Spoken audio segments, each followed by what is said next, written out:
Alright, so today we're going to clean up the road that goes by our property. And there's a lot of limbs kind of hanging out close to the road. So we're going to use our Stihl pole saw, 17-foot gas-powered beast of a pole saw to take care of it. Here we go. Alright, let's get to it. One thing you ought to know about pole saws. Never start at the base of the tree when you got a long hang, because you could get your pole saw pinched, and then your pole saw is going to be hung up in the tree until you can get up there to get it down. So always don't get greedy. Start on the outside and work your way up. In this case, I might have to jump on the back of the gator to get to those higher limbs. We'll have to see. But this one, we're just trying to get it away from here. It's not really interfering with the road so much, but this one's going to be definitely a problem later on.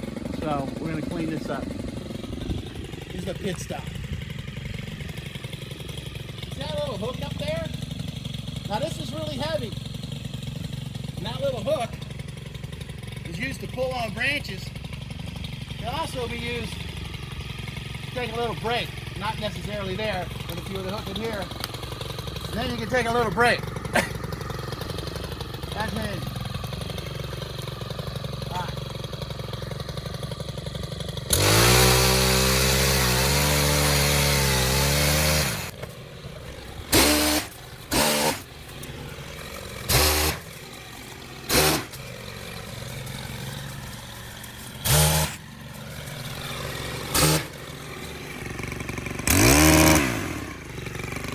Beech trees always have these low, they're up high, anchored to the tree, and they reach way down, almost like a willow. And they're kind of in the way. And they hang down, and when you're trying to drive your tractor through the forest, wow, they're a mess. So we like to cut those. Hey, let them get away from you.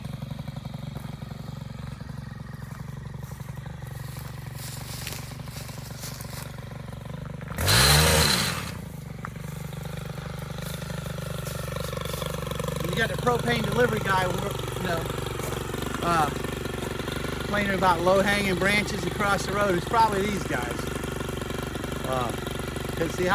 You can see how high up they are and how low they reach.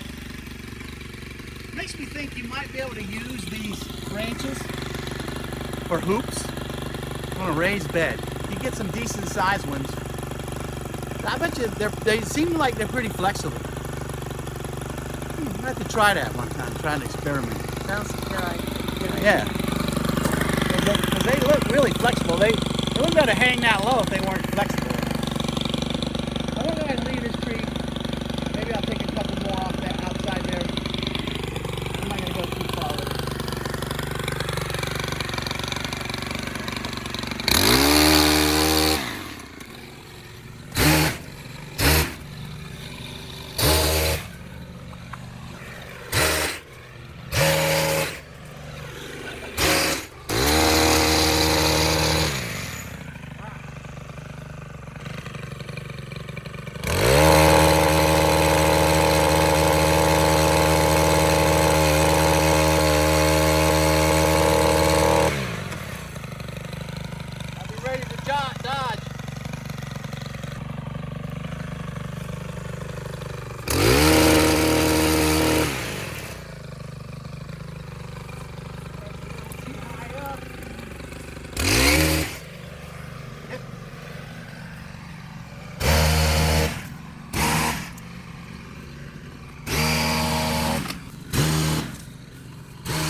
Done a little bit of pruning with the pole saw, and now it's time to clean up.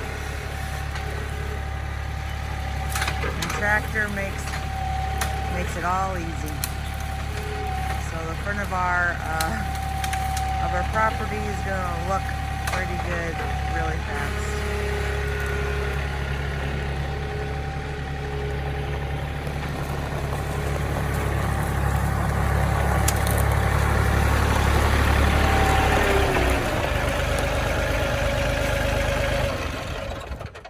the smell of cut branches in the morning. It reminds me of victory. A victory. I was just saying how the pole saw made quick work of it. Now the tractor's going to pick up what all the prunings and is Look at that. That's hugelkultur's material right there. Yes, so we learned a new type of gardening that involves logs and limbs and leaves, and so it seems to be right up our alley. Yeah, so we got lots of that. Yeah. Lots of logs and limbs and stuff. So the thought occurred to me, like, I dig a hole, I don't know, 3-4 feet deep and big, probably, I don't know, 12 by 12, maybe bigger, and just throw all kinds of logs and limbs and all of that, and then cover it with the soil that I pulled out of the hole and let it sit for several years and start digging it up and turning it around, and we got ourselves some really nice composted material. Yeah. Do that in the forest. So, any thoughts on that? Yes, we're not experts, but we slept in a farmhouse. Yeah, we slept in a farmhouse last. Not like we have a farm, but you know, we do have a forest. So anyway, yeah, give it a try. Trying to clean up the branches overhanging the road and making light work of it with the tractor and the pole saw. And I guess we better get back to it. Well, you know, behind you is such a gorgeous sky. It is coming across my video anyway, as the most loveliest blue, and it looks really gorgeous. Yeah, it's nice. Yeah. It's nice. All right. You couldn't ask for a better backdrop than that. Looking good. Looking good. So I noticed the Ups guy, he came by today to deliver some neem oil for our garden. And he's pretty tall, so he thought, well, we better get on it. Make sure we don't have any low-hanging limbs. And there was some going down our main road that were on our property that we needed to go ahead and get those off. So. Yeah. Work, work, work. Work, work, work. Like work. Let's see how many steps I got. Look at me. I'm Fitbitting. Okay, wait a minute. It says 0. What? I think it's... it literally says 0 flights of stairs. Where's my steps? Oh, you have to tap the face to get back to that. Okay, I don't know nothing. All right, so 2,923. Not too many, but it's early yet. And at my heartbeat. Now, keep in mind, I'm practically bradycardia, which means I have a low heart rate. But the doctor checked me out, says I'm good. But, you know, what do they know? They're just doctors. So, anyway, my heart rate is 77 right now. So you're not even doing a cardio. Well, you've been sitting in the tractor for a little bit, so. Yeah. I'm sure your heart rate was heavier, was more rapid when you're using the pole saw. I'm quite sure of that. Yeah. My arms, man. Yeah. All right, let me go dump this load. I'll be back for more. All right.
It really helps. Even though it's not high up, it lets you get to the limb and the tree without getting scratched up so much. Yeah. Really kind of take out some of that underbrush, which is all hanging out over the road. So now, you know, the UPS guy can get back to the neighbor's property without dodging branches. Big old tall truck. And that's not our property over there, so yeah. At least we know our property's not causing problems. And those cedars, you know, I mean, they want to grow there. I don't know how well they'll do underneath that. What is that? Looks like a poplar. Yeah. Let me see. think it's poplar. No, it's, yeah, it's a poplar. So anyway, we'll keep our eye on it over the years. You know. Yeah, the first one you cut seems to be doing pretty good, and Yeah. he's way behind your tractor there. Yeah, he's still hanging in there. And the dogwood. He's obviously front loaded with a lot of foliage. Yeah. Foliage. But anyway. Foil? No. Green stuff. So, anyway, then you got this sycamore here, man. He's a big boy. Yep. He's hanging out over the road, but way up there, so he's not a factor for trucks. No. So, being that this is now our property, which it wasn't until back when the winter, it's our responsibility to keep this area looking all right and keeping the road passable. Theoretically, I suppose we should be taking care of the road from about our property line all the way from here. So that stake right there, all the way down to about where those trees are on the right side. So there's the orange stake right there There's the Jane stakes in the there. very middle of the So we paid to video. have the property survey and find the pens. So they found the pens, which are buried in this farmer's field. Yeah, I marked them And with so my we decided to put stake. some sticks in there and mark them. Not that we care if the farmer does anything over here. Every year they seem to get closer and closer to the road. Last year they were well beyond those stakes towards the road, which is why we couldn't find our pens. But when they found them, we're like, wow, man, this thing is like 5 rows deep into the corn here. So we're like, yeah, let's just put some sticks up. Because we paid to find the pens, you know, if nothing else. We just wanted to know where they were. So anyway, maybe we'll just grow some Christmas trees along this line right here. I think it's a great idea. Yeah, We'll call it the. So you got about 8 foot apart, right? Something like that, and Yeah. you can start down there, and maybe you can stagger one, you back and forth. You can't get too close to the road though. No. So you probably can just go one straight line. Yeah. you might be get nice. you might get 10 or 20 trees. I don't know. Yep. Every 8 foot. I'm not sure how long that line is. Definitely looks more than 80 foot. I don't know. From that post all the way down there. If we put some Christmas trees in there, that'd be nice. Not that you're gonna make any money off of them, but they'll look nice. I don't think you can grow any underneath the shade over here. So if you did it on both sides of the road, unless we pushed it back some. You know, so anyway, so yeah, that might be a neat plan for the future. So a row of Christmas trees. Yep. Well, it certainly has opened up the Yeah, front. yeah. I think it's done a good job. You can better see those really big trees right there. There's a few more smaller trees in front of it, but Those sycamores, man, look at them. Man, those things are huge. they're pretty good. There's like 3 of them growing up in a cluster there. I guess that means they're going to be weak down at the bottom. You know, they got to be bark inclusion and all kinds of stuff going on down there. Yeah. So, well, I don't know. That's probably a limiting factor on how big they can get before they start to break. All right, so I'm going to jump back on the tractor and start rustling up some of this stuff. Then I'm going to come back and with the box blade and just kind of smooth that area out over there. She got some wild berries over here Jane wants to let go. I had some. They're still there mostly. I mean, I accidentally ran over them. I told you that was going to probably happen, and before I realized it, I had already done it, and I'm like, but there's still some up front, and there's some in the back that has not been messed with. And she came back here, and she really cultivated that ground around there, and put a nice little. I can take and mill her some, nice, 10 by 10 cants to put around it if she wants. I think she would really appreciate that. You think she would? Maybe I'll do that for her birthday. It's coming up. So. Since the coronavirus thing being around, we're not going to be able to go shopping or go out to dinner. I get to go eat at Dick's restaurant. Yeah, I guess I'll be making macaroni and cheese or something. Is that what you're going to be making? I don't know what I'm going to be making, but sounds about right up my alley. Do we got a box of Kraft macaroni and cheese? No, sorry, man, you're out of luck. You're hurting now. Got to make it from scratch. You know what? No, I'm making spaghetti and meatballs. Oh, okay. That's what I'm making. Okay, I think Jane would like that. She would approve. Yeah, yeah, yeah. Of course, they're frozen meatballs, but you know, we'll let them soak long enough in there. You don't have to tell her that though. Okay.